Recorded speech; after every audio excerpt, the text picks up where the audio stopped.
আবারও শুরু হচ্ছে ই স্পোর্টস ওয়ার্ল্ড কাপ 2025। বাংলাদেশে পড়েছে তার আজ। এবার স্বপ্নটা যেন আরও বড়, কারণ বাংলাদেশও এবার অংশ নিচ্ছে বিশ্বের মর্যাদাপূর্ণ এই আসরে। ফ্রি ফায়ারের হয়ে সৌদি আরবের রিয়াদে দেশের পক্ষে টাইটেলের জন্য লড়াই করবে টিম রেড হকস।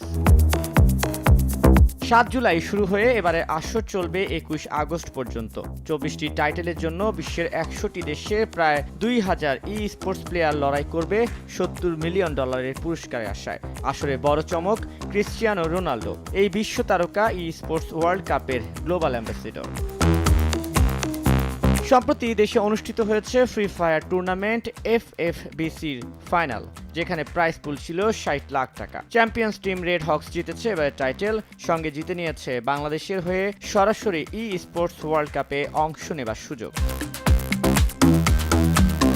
16 থেকে 20 জুলাই অনুষ্ঠিত হবে ফ্রি ফায়ারের লড়াই। বাংলাদেশের প্রতিপক্ষ বিশ্বের বিভিন্ন দেশের 18টি টিম। প্রথমে নকআউট, এরপর পয়েন্ট রাশ, শেষে গ্র্যান্ড ফাইনাল। কার হাতে যাচ্ছে বিশ্ব সেরা টাইটেল? সব মিলিয়ে দেশের ফ্রি ফায়ার কমিউনিটিতে চলছে টান টান উত্তেজনা।